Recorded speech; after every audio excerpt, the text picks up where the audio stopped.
जय श्री कृष्ण चैतन्य प्रभु नित्यानंद श्री अद्वैत गदाधर शिवासादि गौर भक्तवृंद। हरे कृष्ण कृष्ण कृष्ण हरे हरे, हरे राम राम राम हरे हरे। वाञ्छाकल्पतरुभ्यश्च कृपा सिंधुभ्य एव च पतितानां पावनेभ्यो वैष्णवेभ्यो नमो नमः। अनंत कोटि वैष्णव वृंद की जय। सभी भक्तों को मेरा दंडवत प्रणाम। आज हम भगवत गीता के अध्याय 7 जिसका शीर्षक है भगवत ज्ञान के श्लोका क्रमांक 19 से लेकर श्लोका क्रमांक 30 तक भक्ति वेदांत तात्पर्य का अध्ययन करेंगे, उसे समझने का प्रयास करेंगे।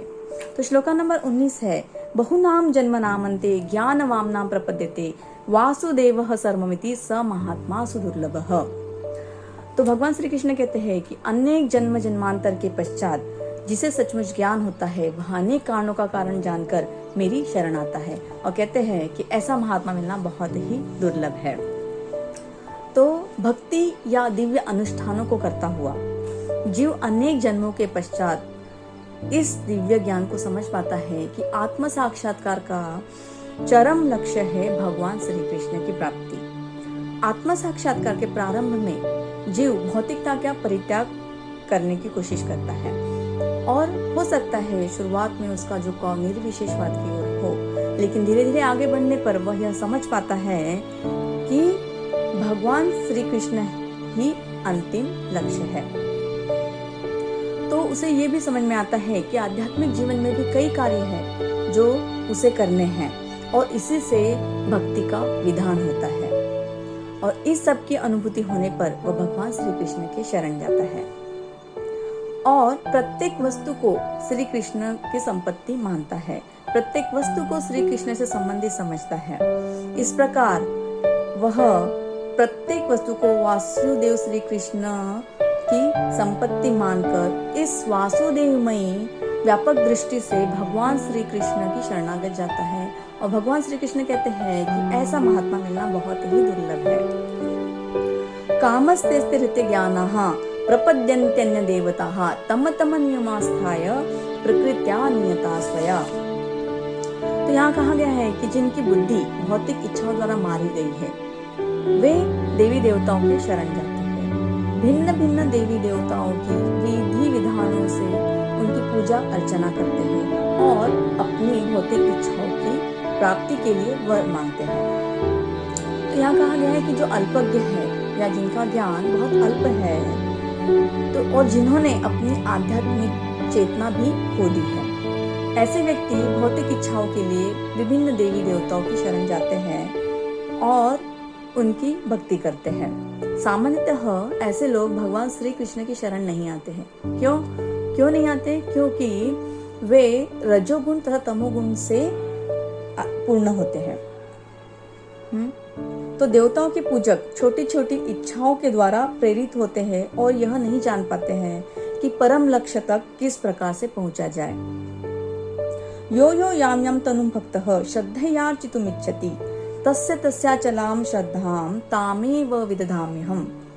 तो भगवान यहाँ कहते हैं कि मैं प्रत्येक जीव में परमात्मा स्वरूप स्थित हूँ। तो जैसे ही कोई व्यक्ति देवता की पूजा करने की इच्छा रखता है तो मैं उनकी श्रद्धा को स्थिर रखता हूँ और उस विशेष देवता की भक्ति के लिए उन्हें प्रेरित करता हूँ। भगवान हर एक को स्वतंत्रता प्रदान करते हैं। यदि कोई पुरुष भौतिक भोग करने का इच्छुक है और इसके लिए वे देवी देवताओं की शरण जाना चाहता है तो भगवान उनकी स्वतंत्रता में हस्तक्षेप नहीं करते हैं, बल्कि परमात्मा स्वरूप स्थित प्रत्येक जीव के मनोभावों को जानकर उनके लिए सुविधाएं प्रदान करते हैं। सतया श्रद्धया युक्तस् तस्याराधनमेहते लभते च ततः कामान मयेव विहितान्यतान्। तो देवतागण जो वर देते हैं वो परमेश्वर की अनुमति के बिना दे नहीं सकते हैं। यहाँ स्पष्ट रूप से कहा गया है कि देवतागण परमेश्वर की अनुमति के बिना अपने भक्तों को वर नहीं दे सकते।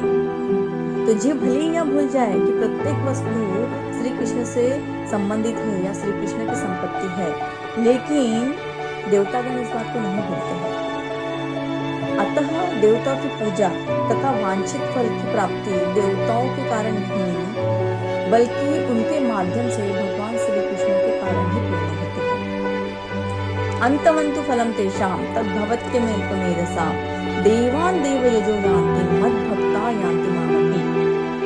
तो अल्पबुद्धि वाले व्यक्ति विभिन्न देवी देवताओं की पूजा करते हैं और जो उन्हें प्राप्त होने वाले फल है वो सीमित या क्षणिक होते हैं। और यहाँ स्पष्ट रूप से कहा गया है कि देवताओं की पूजा करने वाले लोग देवलोक को प्राप्त करते हैं, किंतु भगवान श्री कृष्ण की भक्ति करने वाले मनुष्य परम धाम गोलोक धाम को प्राप्त करते हैं। तो भगवद गीता के कुछ भाष्यकार कहते हैं कि देवताओं की पूजा करने वाला व्यक्ति परमेश्वर के पास पहुंच सकता है, किंतु यह सत्य नहीं है। यहाँ स्पष्ट रूप से कहा गया है कि देवताओं के उपासक भिन्न भिन्न लोक को प्राप्त करते हैं।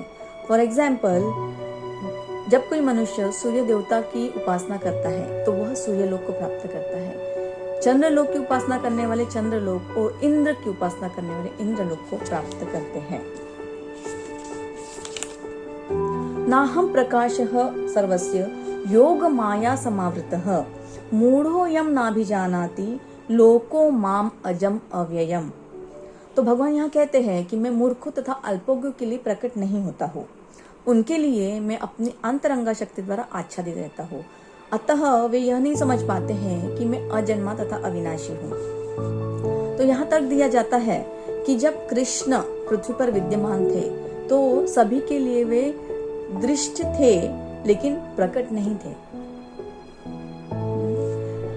जब कुरु सभा में जब कृष्ण को सभाध्यक्ष चुना गया था तो शिशुपाल इसके विरोध में थे, जबकि पांडव तथा विश्व पितामह उनके समर्थन में थे।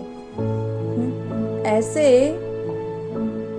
अभक्तों तथा सामान्य व्यक्तियों के लिए कृष्ण प्रकट नहीं होते हैं। इसलिए भगवत गीता में कृष्ण कहते हैं कि उनके विशुद्ध भक्तों के अतिरिक्त अन्य सारे लोग उन्हें अपनी तरह ही समझते हैं।